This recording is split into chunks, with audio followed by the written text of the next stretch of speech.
¿Cuántos alaban al Señor? Hermanos, ya después de escuchar esto, yo creo que ya no hace falta más seminario, ya no hace falta más nada.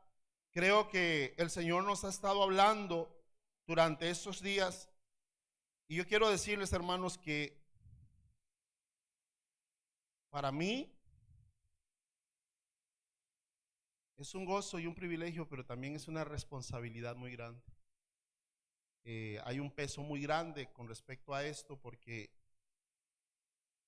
hay que predicar la palabra de Dios y no lo que uno cree. Amén. Y trato siempre, con la ayuda del Señor, de apegarme al libreto oficial, a este. Soy humano, puedo cometer algún error porque no soy el que tiene la verdad absoluta. La única verdad es Cristo. Amén. Quiero retomar el tema y atar algunos cabos.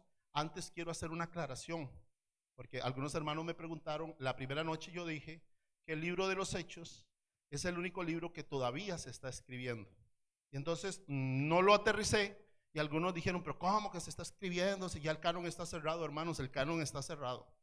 Ya no se está escribiendo la escritura como el libro de los Hechos continuación. Lo que quise dar a entender, y hoy lo publiqué, lo hice público, lo que quise dar a entender es de que la obra que inició el Espíritu Santo en el libro de los Hechos con la iglesia se sigue escribiendo porque la iglesia todavía está vigente.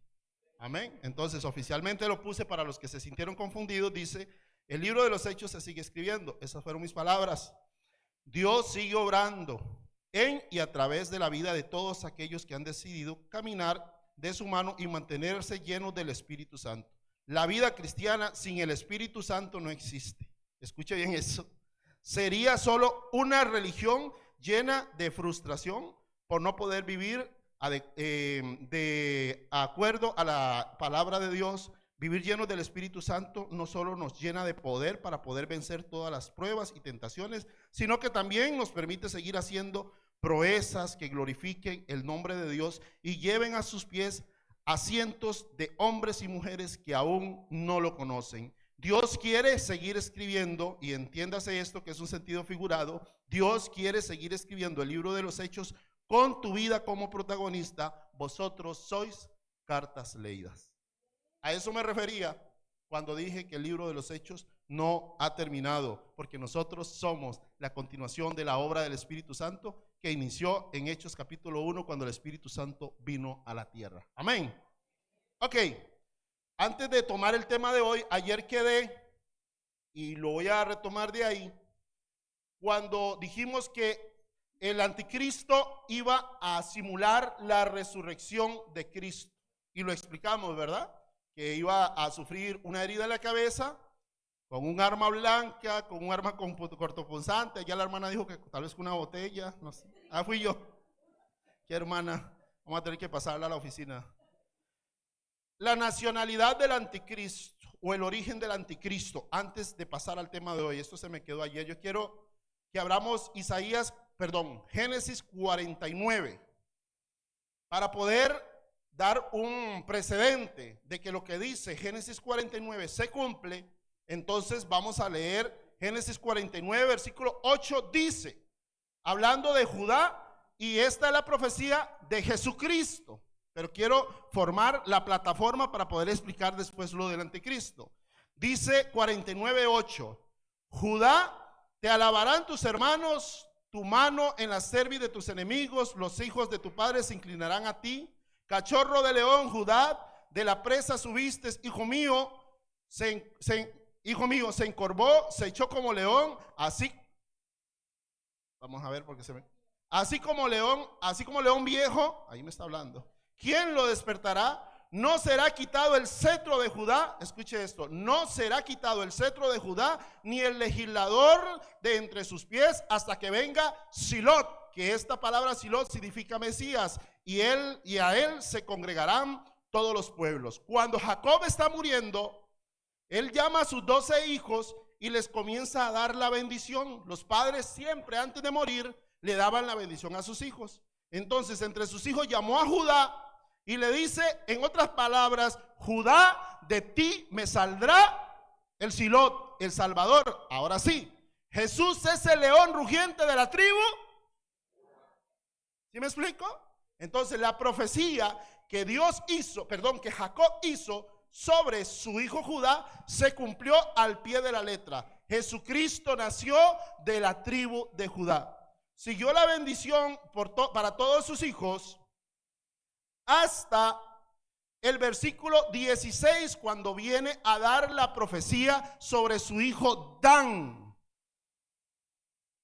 Judá, de ti me saldrá el Salvador. Y miren lo que dice el 49:16. Dan juzgará a su pueblo como una de las tribus de Israel. Será Dan serpiente junto al desierto, víbora junto a la senda, que muerde en los talones del caballo y hace caer hacia atrás al jinete. Aquí lo que se está dando, más que una bendición, es una profecía y una maldición. Lo que está profetizando Jacob sobre su hijo Dan es que de la tribu de Dan iba a salir lo que hoy nosotros llamamos el anticristo. Así como de Judá iba a venir el Mesías, de Dan, de la tribu de Dan. Entonces, si Dan es hijo de Jacob, Jacob le fue cambiado el nombre a... Entonces ya tenemos la nacionalidad del anticristo. ¿Cuál es la nacionalidad? Él es judío, es descendiente de Israel. Es un israelita. Ahora bien, ¿qué es lo que pasa? Que todos sabemos, los que han estudiado la palabra, que Israel fue en el año 70, que ahorita lo vamos a ver, fue destruido y fue dispersado. Entonces todas las tribus de Israel se dispersaron por todo el mundo, tanto en Europa, algunos vinieron a dar a América. Argentina está repleto de judíos, San José, las tiendas esas que venden barato y regalado, la mayoría de los dueños son judíos, están dispersos por todo el mundo. Entonces, ahorita mismo hay una nación que se llama Israel, que es el pueblo de Dios, pero no todos los judíos están ahí.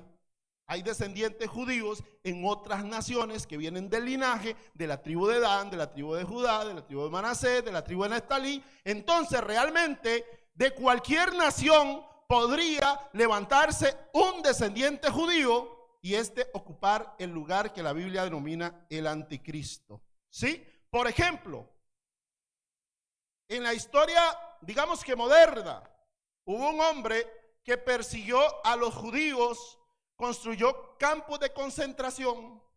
Ya saben de quién estoy hablando. Mató a más de 6 millones de judíos. ¿De quién estoy hablando?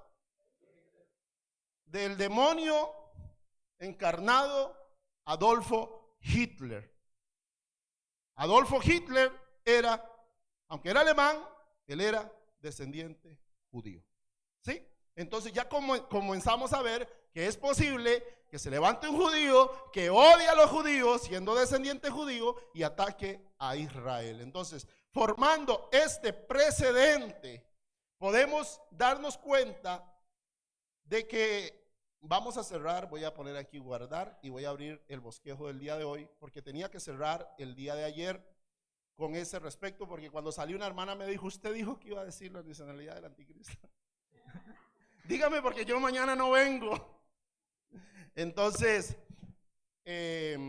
ahí está de donde, aparte de que Daniel también decía, el príncipe de un pueblo que ha de venir, que destruirá el santuario, después de habérsele quitado la vida al Mesías, el príncipe de ese pueblo que había de venir, cuando se escribió eso, se estaba hablando de Roma. Entonces es un príncipe también romano. Por eso usted escuchará muchas predicaciones que unos dicen es romano, es danita, es asirio, porque tiene todas esas características, porque han habido varios imperios mundiales desde Egipto hasta nuestros días, y el linaje del anticristo, que es un espíritu que, como lo vimos ayer, que si usted se perdió la charla de ayer, está en el Facebook de la iglesia, ¿verdad? Y si no, busquen a Joana, ella graba todo, hermanos, en serio. Si yo salgo a la sala y respiro, ella lo graba y lo sube. Entonces ahí está todo el material del día de ayer. Antes de tomar el tema de hoy, yo quiero hablarles y abrir mi corazón. Aquí hay maestros que yo respeto mucho. Hermano, ya se me olvidó el nombre, pero lo respeto.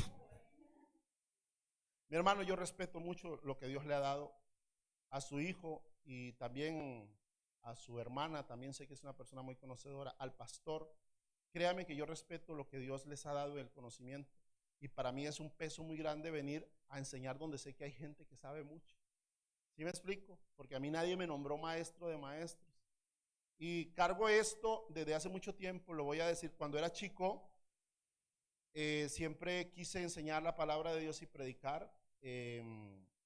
Tuve algunos pastores de otra organización, no estoy hablando de la centroamericana, y es una organización a la cual hablo mucho, que a la edad de 17 años, cuando se estaban escogiendo a los chicos que iban para el seminario, se llamaba la Escuela de Cristo, y los iban a mandar a Guatemala, preguntaron que quiénes querían ir, y yo parecía el burrito de Trex, pregúntame, pregúntame. Y nadie levantaba la mano, pero yo decía, yo.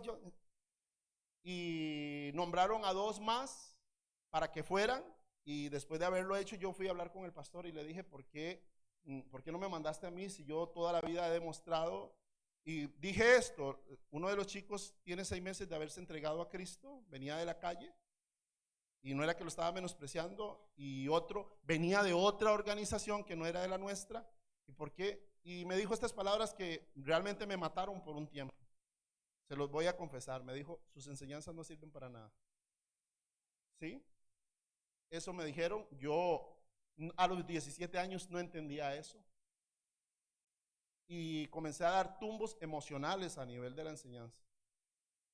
Y al no tener la oportunidad de asistir al seminario con beca, porque no podía costearlo, ese era el asunto, entonces comencé a estudiar la Biblia y comencé a perseguir a los grandes maestros de mi organización y a preguntarles y a indagar y a ir a las charlas de ellos. Y comencé a consumir libros. A los 19 años yo había contabilizado 320 libros que había leído de diferentes temas, y una gran mayoría eran sobre escatología, y ahí nació el amor a la escatología.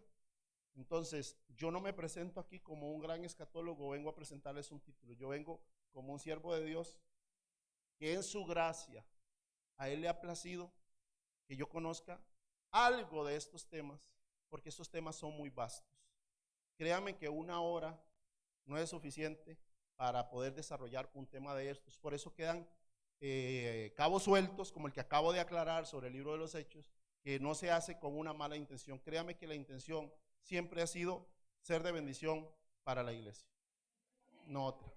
Entonces, aquí estoy es por la misericordia del Señor. ¿En qué tiempo nos encontramos?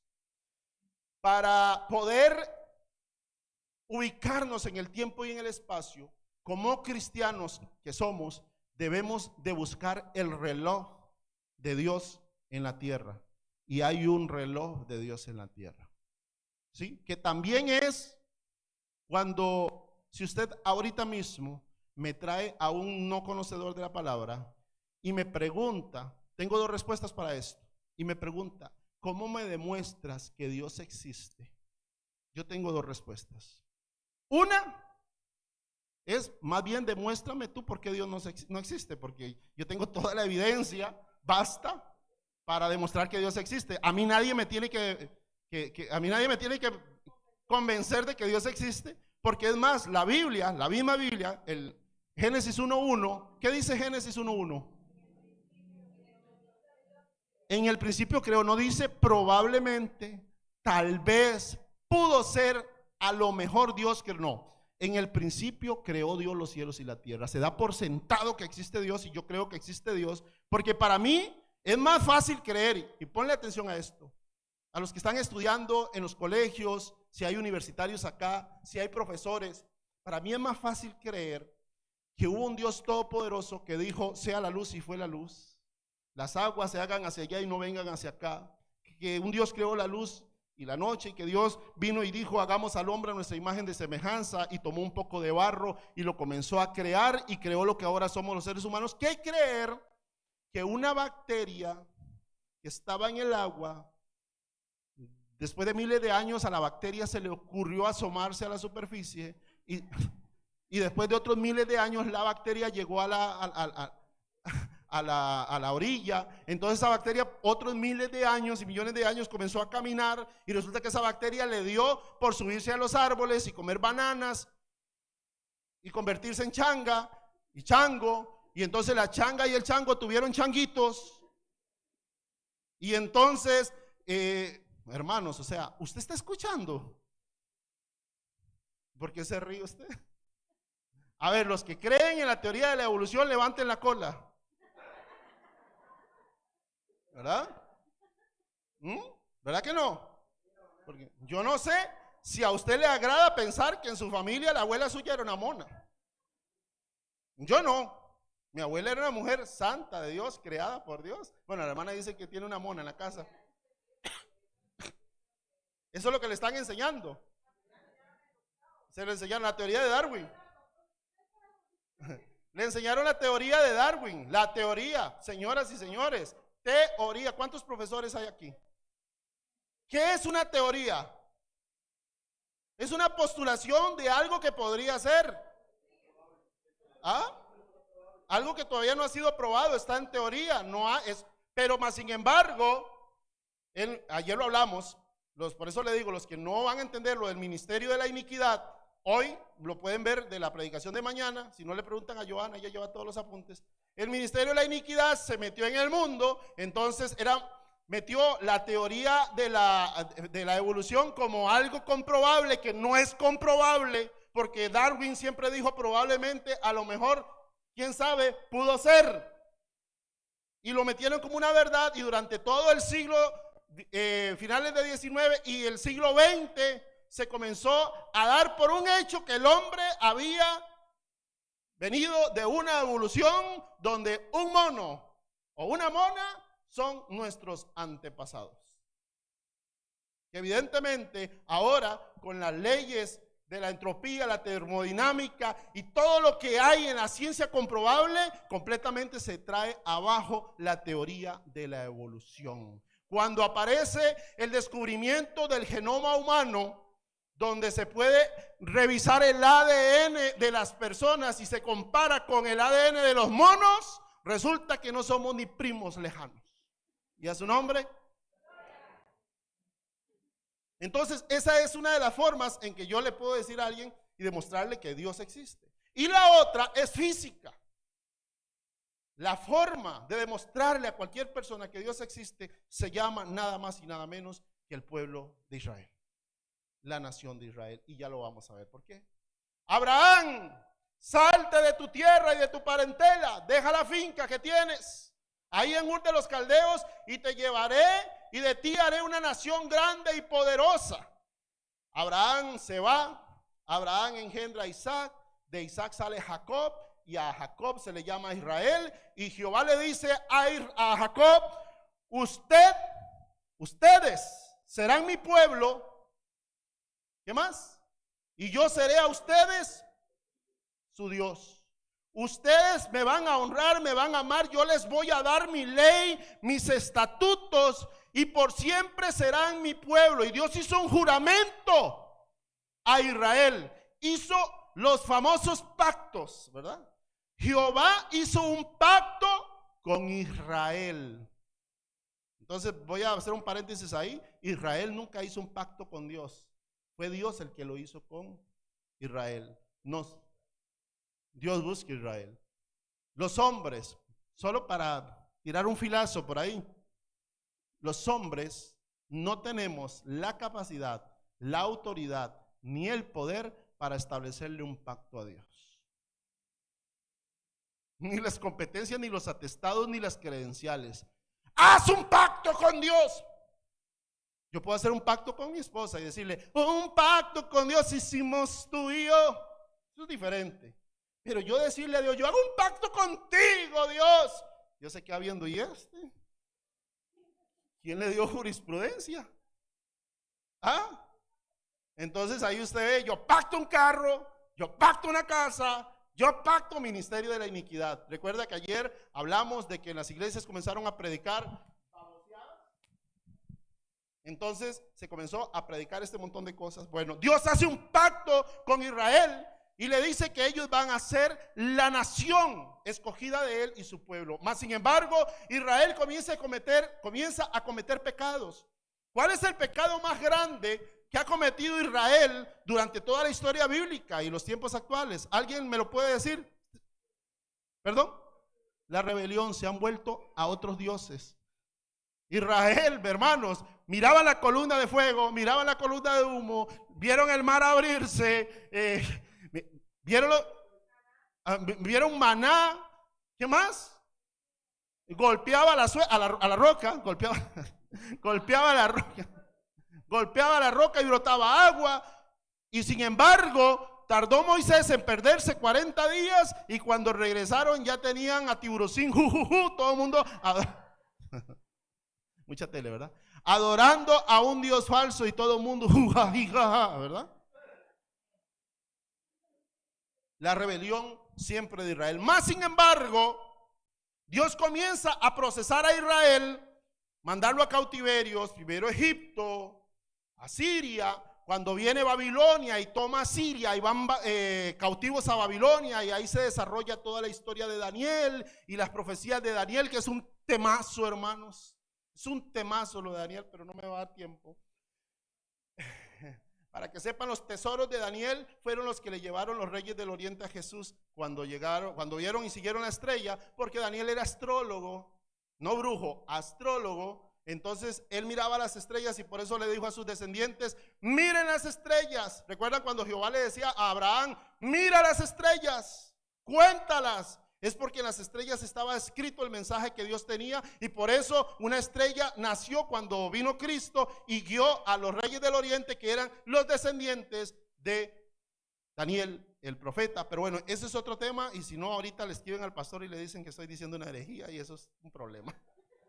Eso es un problema. Israel es cautivo una y otra vez. Y durante todo ese tiempo, como lo leímos en Génesis, se le había prometido a Israel que de Judá le saldría el Shilot, que sería el Mesías. Israel comenzó a esperar a un Mesías, a un Salvador que los librara de la esclavitud en ese momento del Imperio Romano. Y efectivamente nace un Salvador en Belén de Judea, Belén Efrata, tú que eres pequeña entre todas las naciones, de ti me saldrá. Isaías 9:6, porque un niño nos es nacido, por hijo nos es dado, y el principado sobre su hombro, y se llamará su nombre admirable, consejero, Dios fuerte, Padre eterno, príncipe de paz, y su reino no tendrá fin, y será sobre el trono de David y sobre su reino. Y no voy a seguir porque si no, no paro. Hay una gran cantidad de profecías que se cumplen cuando aquella estrella alumbra y nace el Mesías para Israel.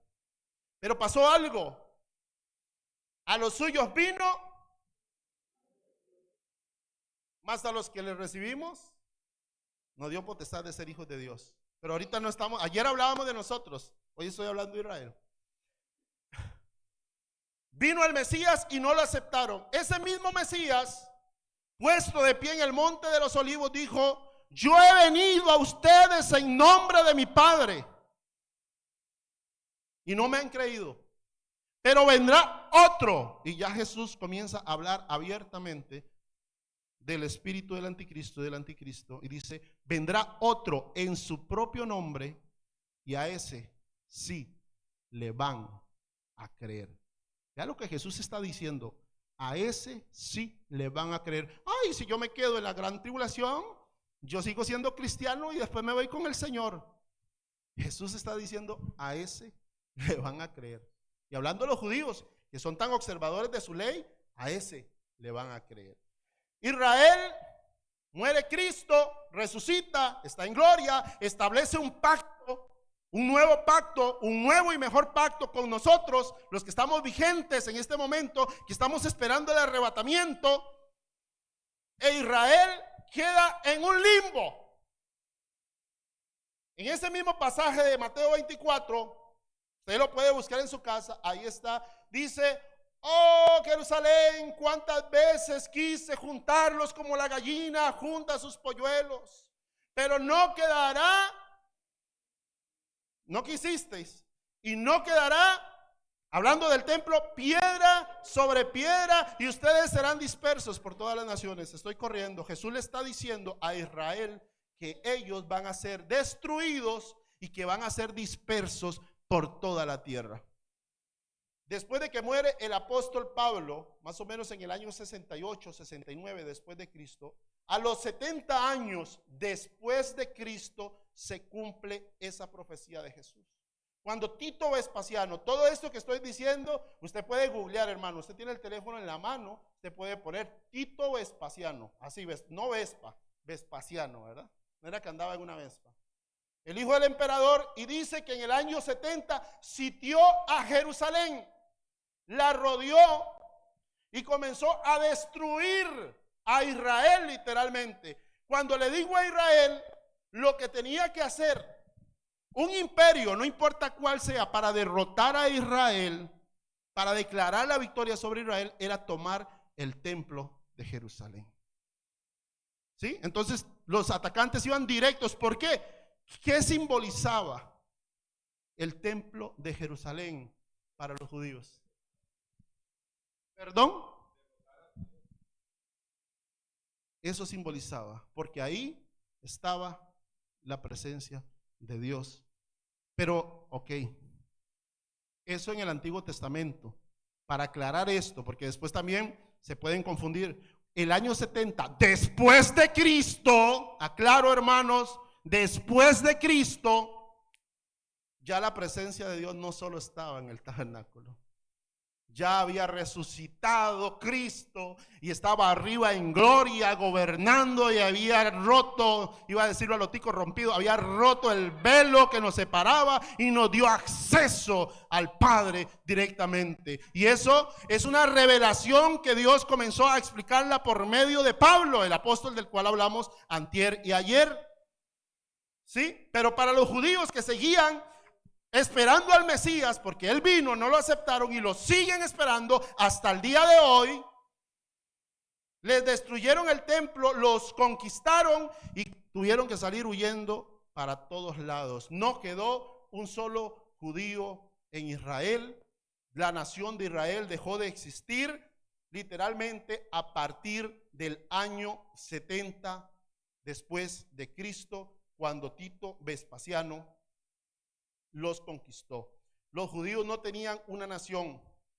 Los judíos no tenían una tierra como les había sido prometido por Dios a Abraham. Y esto es importante. ¿Por qué Roney está hablando de esto? Porque, hermanos,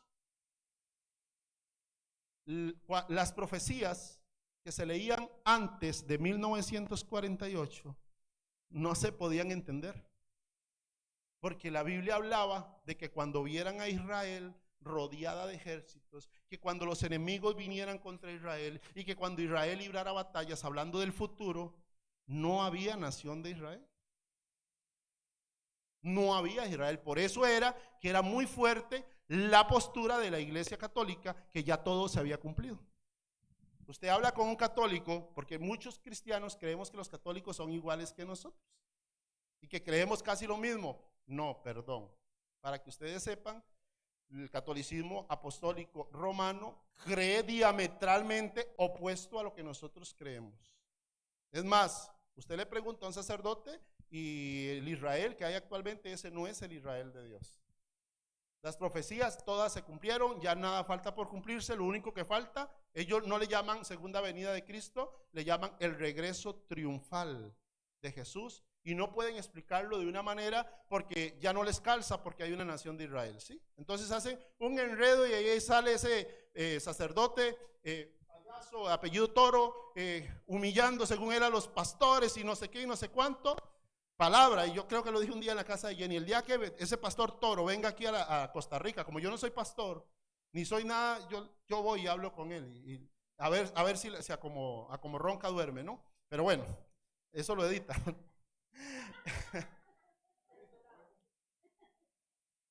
Hay organizaciones cristianas que tienen distorsionado, por eso el pastor, y eso está muy bien, dijo, habló conmigo, yo tengo casi 4 años de estar hablando con el pastor, ya lo convertí, gracias a Dios.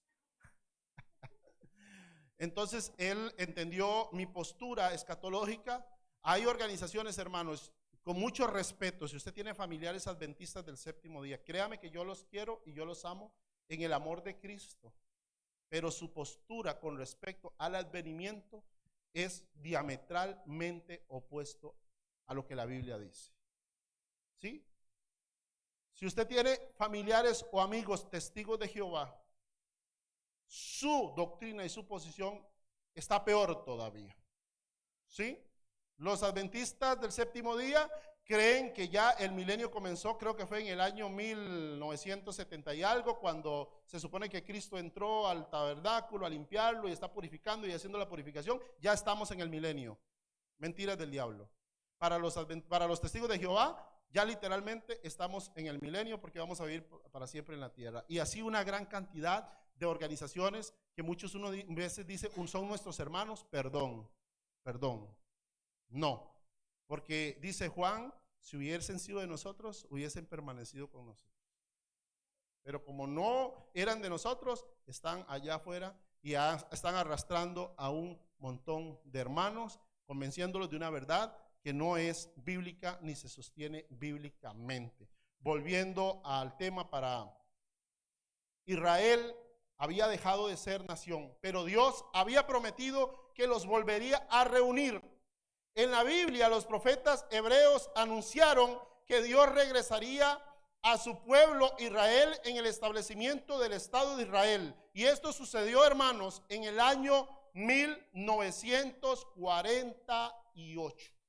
En el año 1948, después de que Tito Vespasiano hubiese destruido el templo de Jerusalén y hubiera dispersado a todas las tribus de Israel, hasta 1948 se vuelve a escuchar en el mundo, acabada la Segunda Guerra Mundial, de una nación que se llamaría Israel en el Medio Oriente. Estaba profetizado. Les voy a dar los capítulos para poder entregar a las 11:30, me quedan 23 minutos. Jeremías capítulo 31 profetiza que el pueblo de Israel sería reunido desde los confines de la tierra.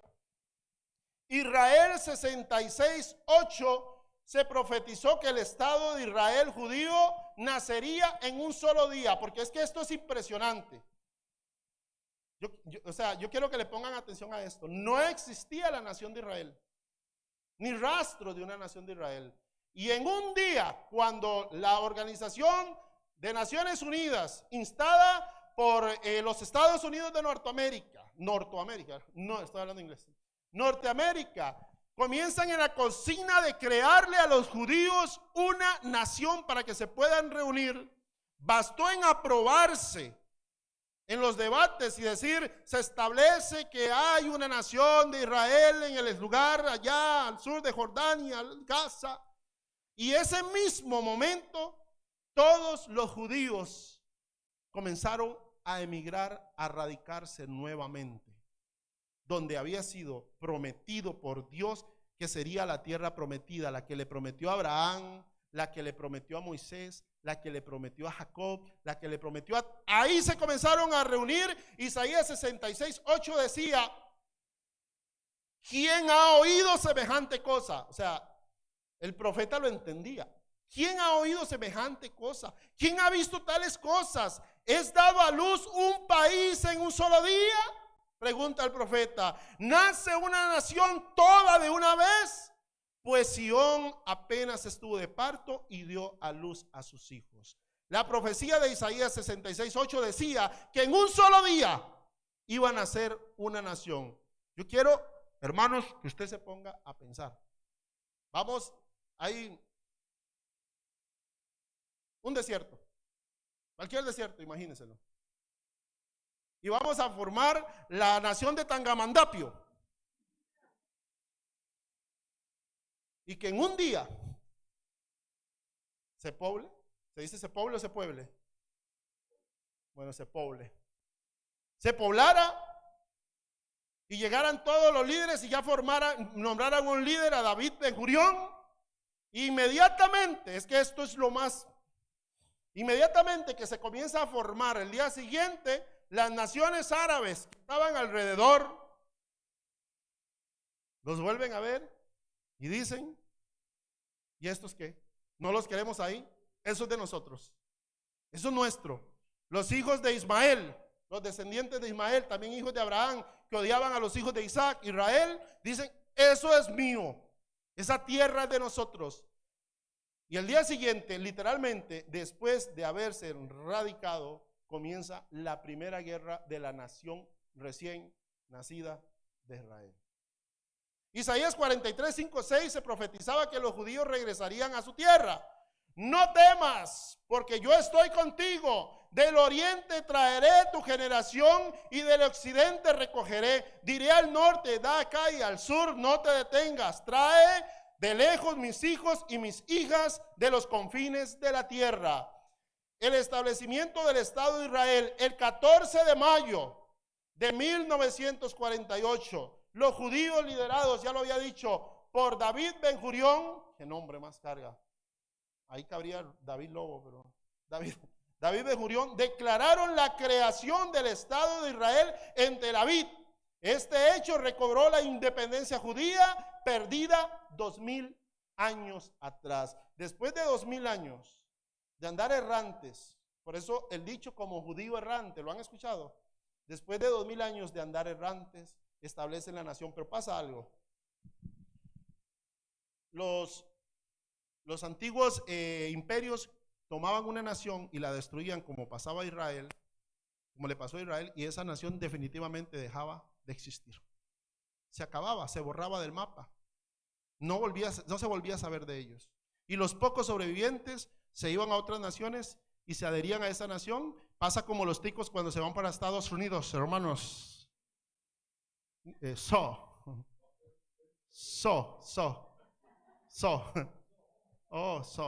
Cuando un tico se va para los Estados Unidos, entonces Good Morning USA, Tío Sam, ya no es Hacienda sino el IRS,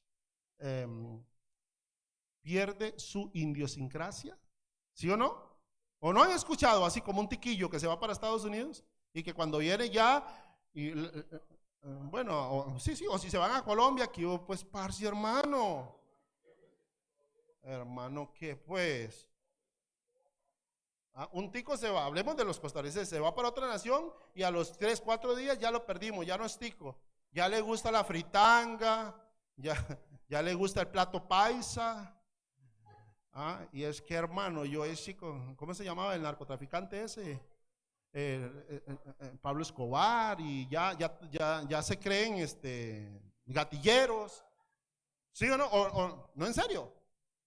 O se van para México, entonces, órale, güey, no manches. Es más, sin ir a México, ya los chiquillos de nosotros andan diciendo la neta. No manches, güey. Se pierde la idiosincrasia, se pierden las raíces, eso lo pierde cualquier nación. Pues resulta que Israel se reúne e Israel como que si nada hubiera pasado. La ley de Moisés, las mismas leyes, las mismas tradiciones, habían conservado la Torá, habían conservado el Talmud, habían conservado cómo hacer los sacrificios, hermanos, como que si nada hubiera pasado. Usted va a Israel, ahí está Tel Aviv, ahí están los judíos, ahí están los judíos ortodoxos, ahí está, siguen usando el talit, siguen usando las túnicas, siguen usando, recuerdan cuando si tan solo tocara el borde de su manto, hermano, ¿cómo se llamaba el cosito donde se guindó a la mujer con flujo de sangre? Se me olvida, el flequillo, ahí se le guindaba, siguen usando absolutamente todo igual, su bandera sigue siendo la misma, su estrella de David sigue siendo la misma, conservaron absolutamente todo eso, solamente Dios, hermanos, solamente Dios. Después dice Mateo 24:34, dice, en verdad os digo que no, esto es importantísimo, hermanos, porque me dijeron en qué momento de la historia estamos. Mateo 24:34, por favor póngamelo ahí. Después de recuperar, después de 2000 años su independencia, tenemos que ubicarnos en Mateo capítulo 24, versículo 34, porque estamos a 15 minutos, hermanos. Dice, de cierto os digo, está hablando de cuando Israel sea reunida. De cierto os digo que no pasará. Espere, ¿eso lo estoy diciendo yo o lo está diciendo la Biblia? No pasará esta generación hasta que todo esto acontezca. ¿De qué está hablando Mateo capítulo 24? Mateo capítulo 24 está hablando del retorno de Jesucristo por su iglesia y la segunda venida de Cristo. Que no pasaría arrebatamiento ni segunda venida de Cristo antes de que esta generación que vio a Israel en el 1948 establecerse como nación, no pasaría esa generación sin que se cumpliese el arrebatamiento. ¿Qué pasa? En 1948, un judío podía, niño recién nacido, la nueva generación podía, recién nacido no, podía tener unos 6 años, 7 años, los judíos, niños que vieron eso. Hágale 1948 menos 2025. No es que voy a poner fechas, hermano, no se equivoque, pero tenemos que sacar una generación. Una generación duraba de 40 a 80 años bíblicos, ¿sí? Entonces no estoy diciendo ninguna aberración. Un judío que tuviera 5 años en el 48, 77 más 5 tiene 81 años, ¿cierto? 82. No se va a morir el último judío que vio esto. No estamos hablando de los gentiles, porque a veces nos atribuimos cosas. No. Jesús ahí no está hablando de nosotros. Por eso es que hay que ubicarnos en los tiempos. Hay cosas que le fueron dados para los judíos y otras para nosotros. No va a morirse el último judío que estuvo ahí en ese movimiento de 1948 antes de que todo esto acontezca, dice el Señor. Lo dice el Señor, no lo dijo Roney, por favor. ¿Sí me estoy explicando? Entonces, si fue en 1948, es más, no pongamos un judío de 5 años, pongamos un recién nacido, tiene 77 años actualmente, el judío más joven. La tasa de mortalidad de los seres humanos, según la Biblia, son 70 años. Los más robustos. Ahora actualmente con la tecnología y la ciencia y Herbalife y OmniLife y todo eso que por ahí hay, la gente vive un poquillo más, ¿verdad, Llenita? Pero hermanos, lo que les estoy tratando de decir, o más bien lo que la Biblia nos está tratando de decir, si ustedes quieren saber en qué momento estamos, usted tiene que volver a ver Israel. 1948 comienza el conteo final de Dios para su pueblo, anunciándonos a nosotros de que Él viene pronto por su iglesia. Ay, es que no hay que poner fechas, porque no, yo no estoy poniendo ninguna fecha. Es que la Biblia dice que el día y la hora nadie lo sabe. Sí, nadie lo sabe, que nadie lo sabrá, tampoco lo dice, ¿verdad? ¿Qué es lo que dice la Biblia con respecto a esto? De la higuera, ve que ustedes sí lo saben. De la higuera aprended la parábola. ¿Quién es la higuera en la Biblia? Israel. Cuando brotan sus ramas, cuando sus ramas están tiernas y brotan sus hojas, ustedes saben que el verano está cerca. Lo que quiere decir el Señor es, cuando ustedes vean a Israel que comienza a crecer, que establece nuevamente su nación, que vuelve a instaurar su gobierno democrático, porque ya no es teocrático, democrático, y comienza a florecer entre las naciones, porque Isaías decía que iba a florecer el desierto. Hermanos, usted lo he podido ver, yo nunca he ido al Medio Oriente, me encantaría, pero no he ido. Pero usted ve ahora en Google, puede ver todo, ¿verdad? Usted ve un dron volando sobre Israel, Israel es completamente verde.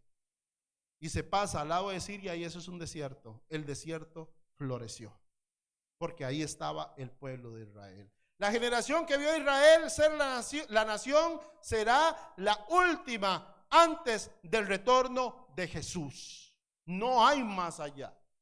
Por eso, cuando uno dice Cristo viene pronto, hermanos, sobre todo en este tiempo, es porque Cristo de verdad viene pronto por su iglesia. Jesús siempre dijo, y la palabra nos enseñó que venía pronto, y muchos confundieron el pronto con ya, y lo hablábamos la primera noche. Los cristianos del primer siglo, cuando Jesucristo se fue y se comenzaron a establecer los apóstoles, todos vivían en comunidades, ¿sí? Porque ellos creían que Cristo venía pronto. Y me voy a devolver cuando Pedro le pregunta a Jesús por Juan y le dice, ¿y qué será de este? ¿Sí saben de lo que estoy hablando? Sí, ok. Pedro le dijo a Jesús, ¿y qué será de este? Y Jesús dijo, si yo quiero que él esté hasta mi venida, ¿qué? ¿A usted qué le importa? Le dijo literalmente, ¿sí? Entonces los cristianos de esa época estaban viendo siempre a Juan, ¿sí? Era como su referente. Jesús dijo, lo que pasa es que Jesús estaba profetizando, por eso es que esto es tan bárbaro, tan lindo. Efectivamente, Juan vio a Jesús retornar en su segunda venida. Juan vio los cataclismos. Juan estuvo en los eventos que todavía no han sucedido y están plasmados en el libro de Apocalipsis. Él.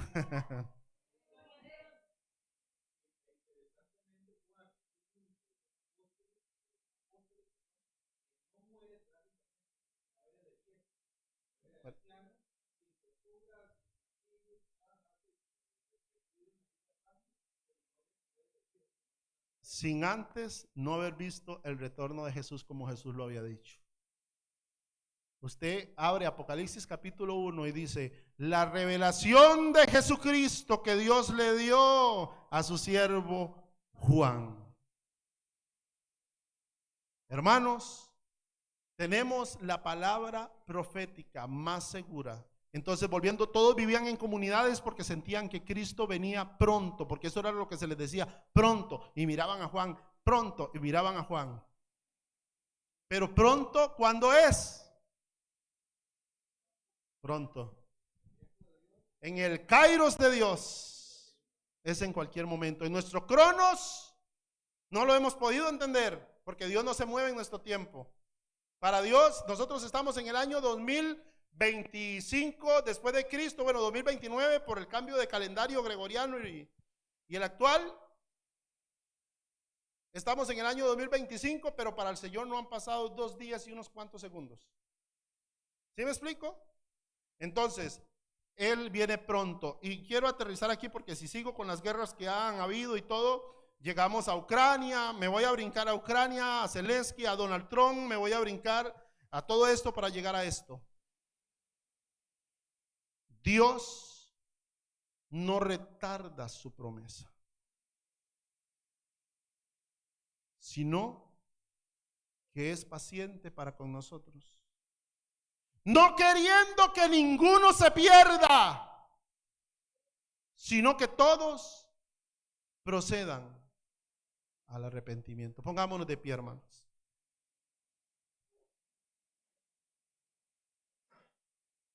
De verdad, no avanzamos del segundo punto.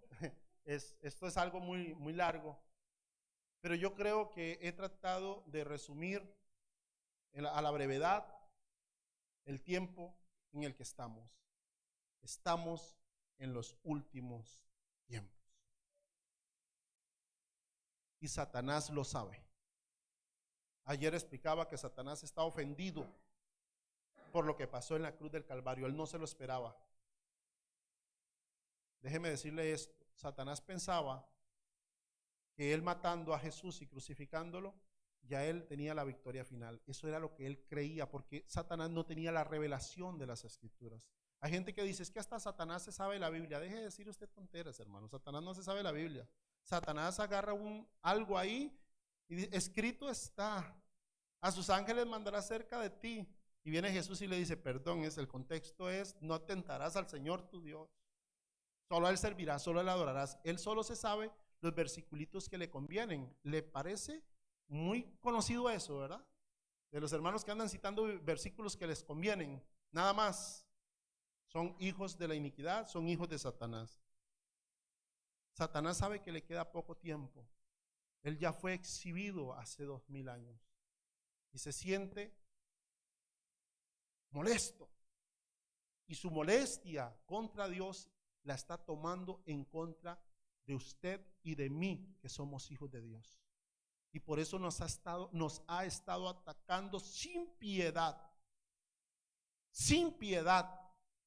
Porque Satanás vino para hurtar, matar y destruir. Él no viene como lo pintan en Hollywood, ¿verdad? Que un angelito acá y un diablito acá. Y que el diablito le dice haga algo. No, no, no, no. Satanás anda como león rugiente, mirando a ver a quién se devora. Pero no temáis, que yo he vencido al maligno, dice el Señor. Yo soy el león rugiente de la tribu de Judá. Él está con nosotros. Si usted esta mañana